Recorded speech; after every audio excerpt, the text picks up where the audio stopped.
Peace, mercy, blessings of Almighty One Allah be on all of you, my dear students. Most welcome in this platform, cpc.organic.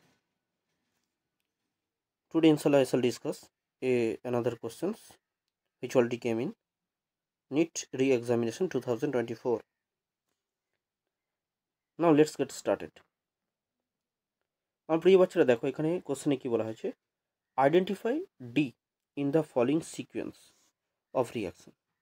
প্রথমে কি করা হয়েছে, ethyl alcohol আছে, তাকে P, এখানে P মানে red P, এখানে মনে রাখবে দিস ইজ রেড পি আর I2 দিয়ে রিয়াকশন করা হচ্ছে, তাহলে এ তৈরি হয়েছে, একে ম্যাগনেসিয়াম আর ড্রাইথা দেওয়া হয়েছে, তাহলে বি তৈরি হয়েছে, বিকে ফর্মালডিহাইড দেওয়া হচ্ছে, সি তৈরি হয়েছে, সিকে H2O, এই H2O অবলিক H প্লাস, এখানে তার মানে এটা হাইড্রোলিসিস করা হয়েছে, তাহলে ডি হচ্ছে মেজর প্রোডাক্ট। তাহলে এই ডিটা কোনটা সেটা আমাকে বার করতে হবে। চলো দেখে নিই। দেখো ইথাইল অ্যালকোহলকে রেড পি, এটা হচ্ছে রেড পি আর I2 দেওয়া হয়েছে, রেড পি আর I2 দিলে এ কি তৈরি হবে, খুব সিম্পল। দেখো ওইচটা সরে যাবে একটা আই দ্বারা, তাহলে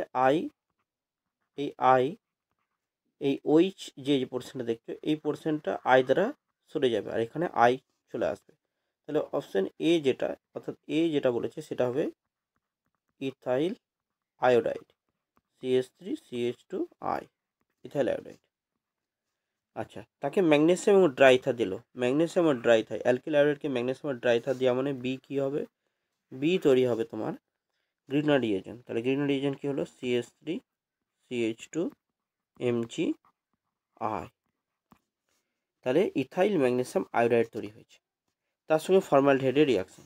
এই রিয়াকশনটা একটু খেয়াল করো,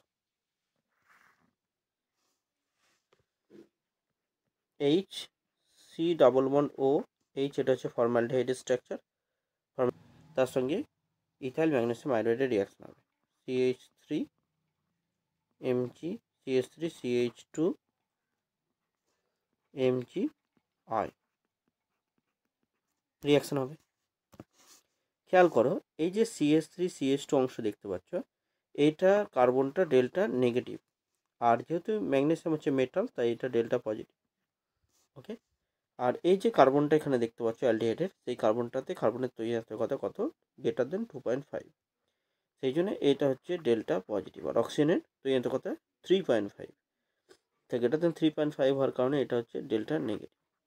এবার আমরা জানি কেমিস্ট্রিতে পজিটিভ নেগেটিভকে অ্যাটাক করে, নেগেটিভ পজিটিভকে অ্যাটাক করে, তাহলে এই যে CH2 CH3 নয়, এই যে CH2 যে কার্বনটা নেগেটিভ, যেটা ডেল্টা নেগেটিভ, সেটা এই কার্বনিক সেন্টারকে অ্যাটাক করবে, তখন কার্বনিক সেন্টারে 5টা বন্ড হয়ে যাবে, সেই জন্যে 4টে বন্ড করার জন্য, অর্থাৎ কার্বনের ভ্যালেন্সি ঠিক রাখার জন্য এই পাই বন্ডটা খুলে অক্সিজেনের মাথায় নেগেটিভ করবে। যখন নেগেটিভ হলো, এই নেগেটিভটা দিয়ে কাকে অ্যাটাক করবে, ম্যাগনেসিয়ামকে অ্যাটাক করবে। দেখো ম্যাগনেসিয়ামকে অ্যাটাক করলো, তাহলে প্রোডাক্ট অ্যাকচুয়ালি কী হলো এখানে, যেটাকে সি বলবো, সেটা হচ্ছে এই CH2CH3। দেখো CH2CH3 এটা আছে, তার সঙ্গে এই কার্বনটা খেয়াল করো, কার্বনটার পাশে দুটো হাইড্রোজেন আছে, মানে এটা CH2 একটা, তাহলে হয়ে গেল CH3CH2, দুটো CH2, একটা তো ইথাইলে ছিল CH2 আর একটা এই অ্যালডিহাইডের CH2, তার সঙ্গে CH2 হলো, তার সঙ্গে OMgI, এই কম্পাউন্ডটা তৈরি হলো, এটা হচ্ছে সি, যে এটা সি কম্পাউন্ড তৈরি হয়েছে। ওকে, এই সি কম্পাউন্ডকে যখনই হাইড্রোলিসিস করা হলো, H2O/H প্লাস দেওয়া হচ্ছে, হাইড্রোলিসিস করা হবে, তখন এই MgI এটা সরে গিয়ে এই ওয়ের সঙ্গে একটা হাইড্রোজেন যুক্ত হয়ে যাবে। এখানে প্রোডাক্ট কী হবে, ডি প্রোডাক্ট যেটা হবে সেটা হচ্ছে CH3CH2OH, তাহলে মিথ ইথ প্রোপানল তৈরি হলো, এই যে N propyl alcohol. Option A is correct. Hope the answer is